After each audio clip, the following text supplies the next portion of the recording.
Hello YouTubers, Manny here from Manny's How To Workshop. Welcome back with another video here on this homemade griddle for a gas grill that I made. In the previous video I showed you guys how to season it. As you can see, it's all nice and charred and black from using canola oil and seasoning it, putting the oil on there like 2 to 3 times, letting it burn off so you get that nice coating. Kind of creates a non-stick coating. So I'm gonna go ahead and make myself some breakfast here today. And what I'm gonna do, I have some bacon, I have a couple of eggs right there, some home fries or hash browns, and a couple of sausage links right there. I got some butter or margarine, olive oil, and some onions to put in my what do you call it, hash browns. Oh, almost forgot the paprika. So let me go get that and I'll be right back. Okay, as I was saying, I have some paprika right there and some traditional salt and pepper right there to go ahead and season my hash browns and eggs as well. I like my eggs over hard with the yolk broken, and I know a lot of people like theirs, over easy. But yeah, my thing has always either been scrambled or over hard. So let me go ahead and get the stuff on the grill. She's nice and toasty. Like I said, I got one side a little bit higher than the other, and so what I'm going to do is I think I'm going to put the bacon on there first, since they're probably going to take a little bit longer. And yes, my hands are clean. I'm going to go ahead and just throw this little piece on here. Oh yeah, look at that. So I got about 5 strips of bacon, and they're kind of thick.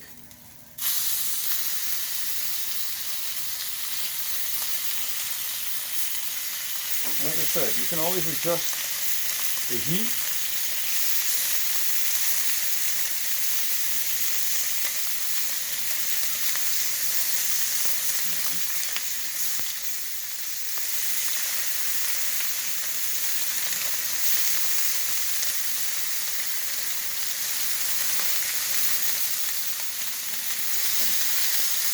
Yeah, definitely. Alright.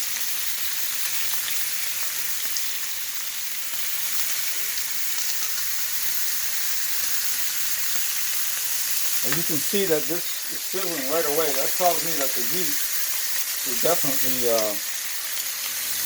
hot enough on that side. So go ahead and crank that down to low on both sides. And I need myself a towel.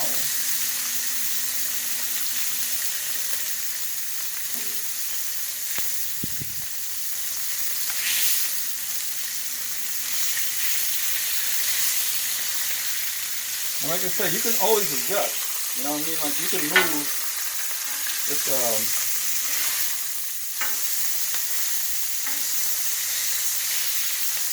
Oh, something else that I got from Amazon, you guys, is it's another kit that you can use for a griddle, and that is a dome for putting over, like, not bacon, but like when you're doing cheeseburgers on the grill, you can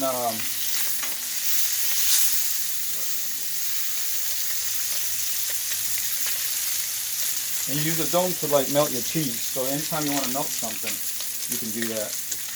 I might not even need this olive oil right here, because this bacon fat, yeah, good to your heart? Not necessarily. But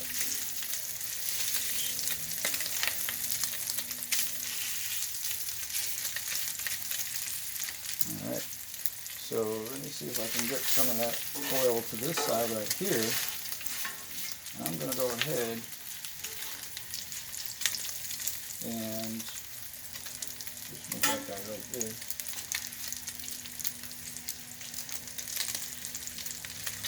Now Yeah, I'm on a, like I said, a level surface, but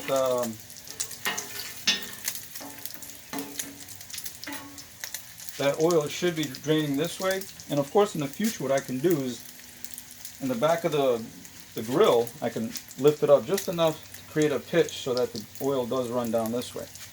So let's go ahead and get um, the hash browns down because they're going to take a little bit longer.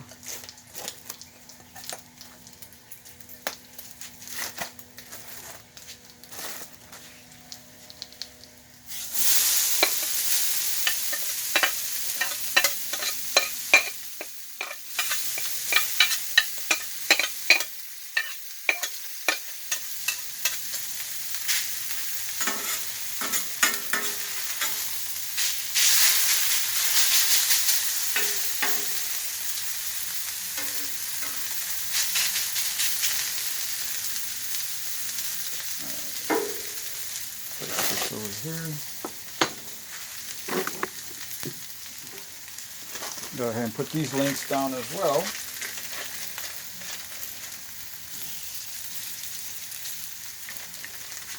Right there.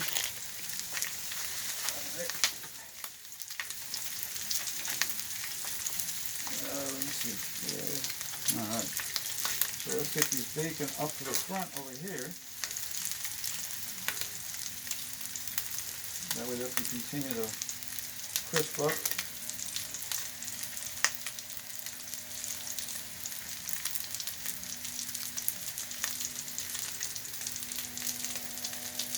Oh, so I didn't finish telling you guys about the other kit that I got.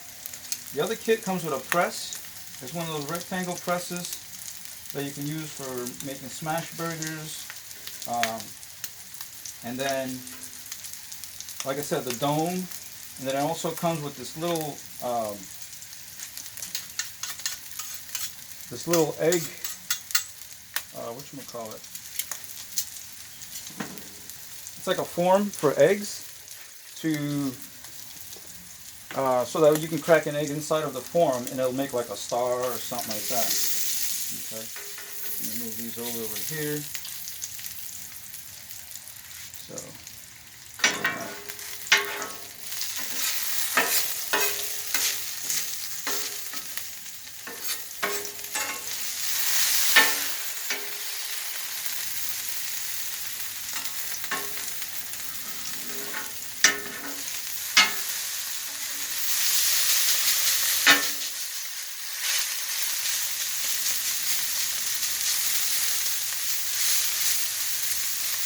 let me get these onions on here.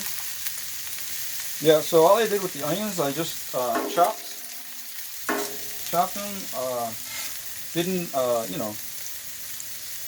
like mince them or anything like that.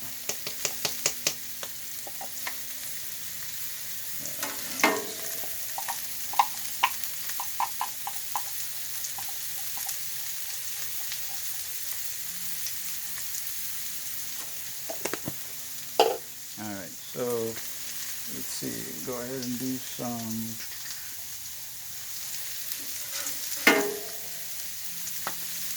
paprika.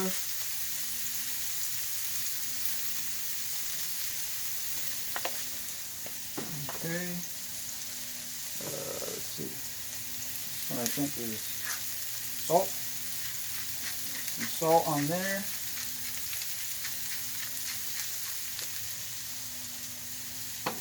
Some pepper, ground pepper.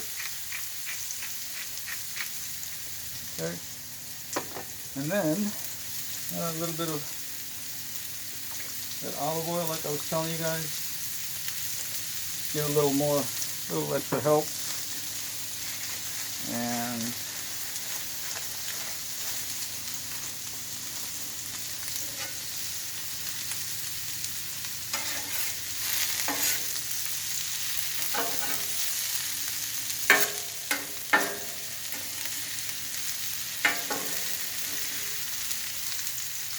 now with hash browns, you got to keep them moving, especially these small ones. Otherwise, they can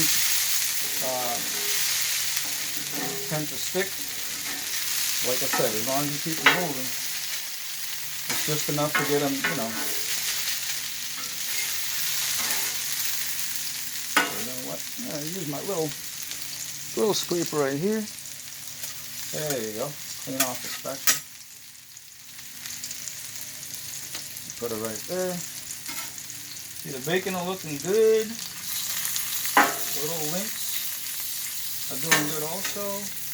I'm going to make some space over here because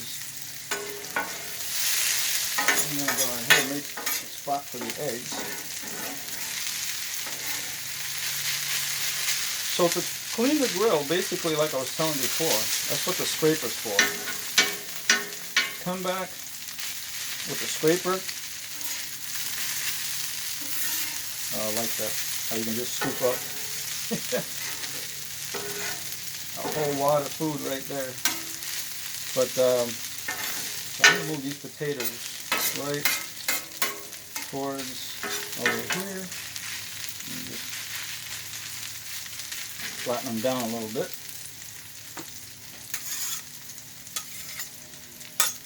Alright. And get some of that butter or margarine. Just a little bit. Right there, right in the, put a dollop right in the middle. You see these guys are looking good. Just turn it over. Yeah, in case you haven't noticed, I like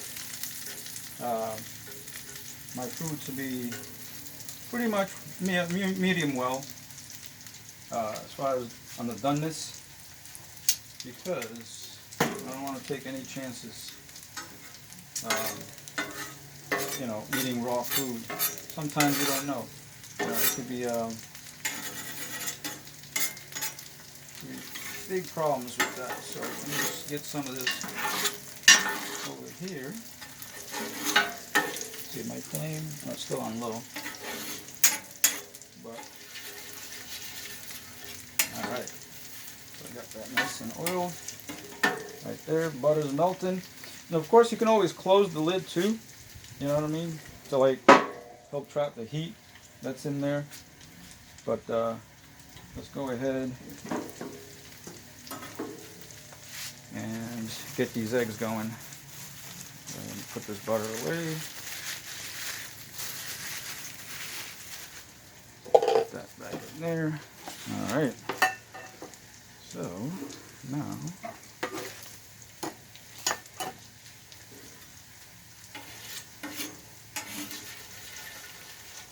now eggs is one of the, of course, things that can will stick, that likes to stick on a grill, any surface for that matter. But give these guys another little flip right there. Oh yeah, these hash browns are getting nice and golden.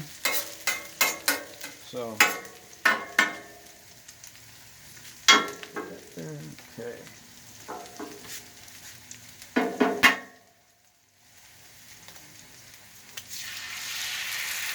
Oh yeah, buddy. That's what I like to hear. Go ahead and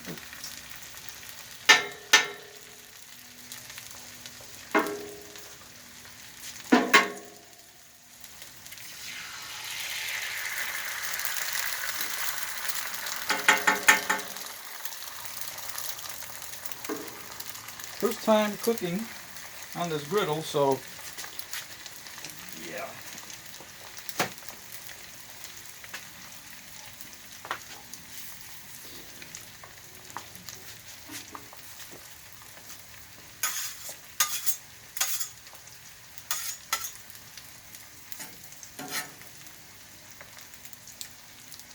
Get that plate ready right there.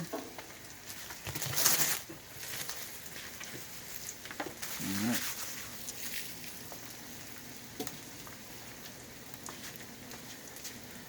So once again, like I said, I have my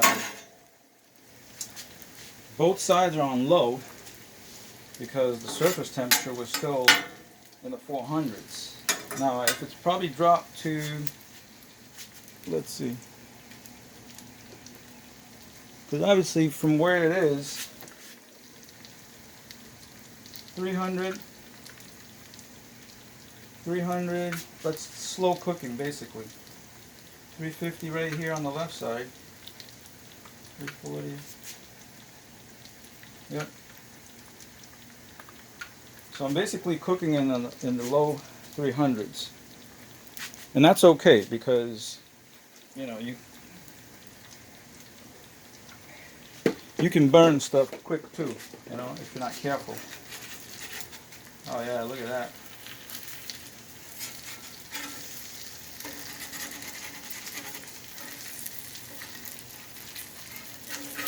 Get ready to flip these in a second here.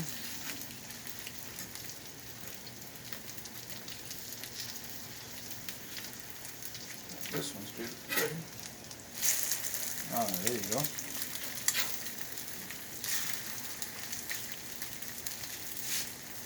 We just crank up that side just a little bit more.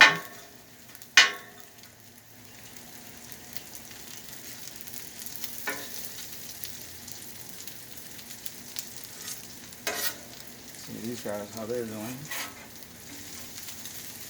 Hash browns looking fantastic. Oh, and I like that too. On my hash browns, I like it when it gets that little crust. Makes it taste even better. Just like when you're cooking, let's say with a Dutch oven, and you braise something, and then it leaves that fond on the bottom. That's flavor. As the cooks from America's Test Kitchen, they love to talk about fond, especially at the that's at the bottom of the the pot pan. But, there we go. Yes, sir.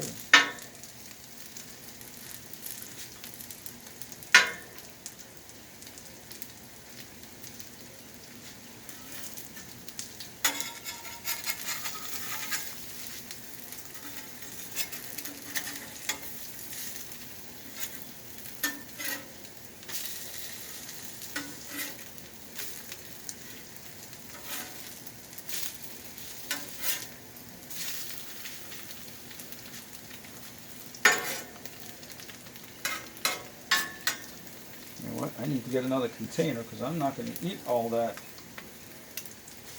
bacon and hash browns.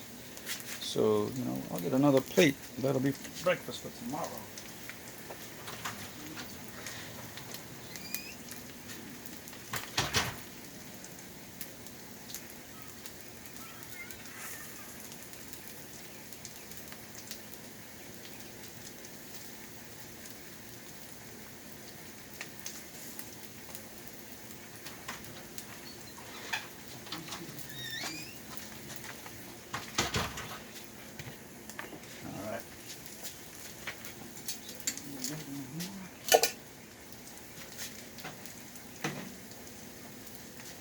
Yep, I think my eggs are done. So I'm going to go ahead and put those there.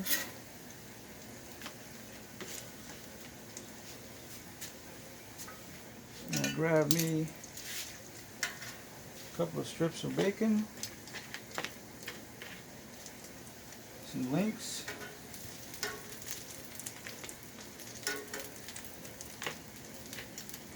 If you're like me, guys, I like to always cook for more than a day, for like a couple of days.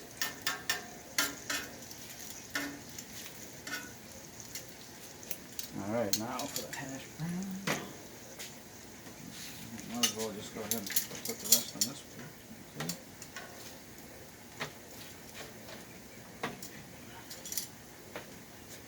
And then a nice little helping of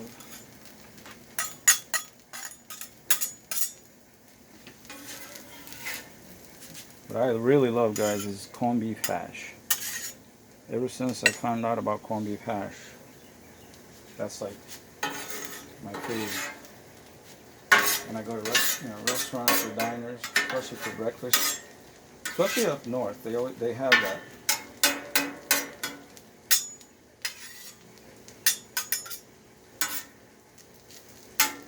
So I'm gonna put the rest of this on this plate right here, and that's so cool right there, guys. You just slide that right over to the side, scoops it up completely. Right? Come back. Do the same thing again. Make sure you get every bit. And then the scraps, you can just scrape right down to here and then into the little can. So I'm going to go ahead and turn off the heat.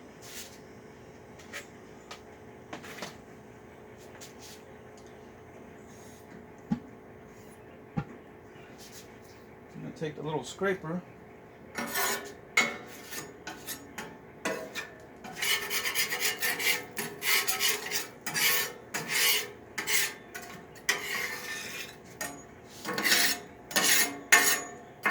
Some bacon fat on here.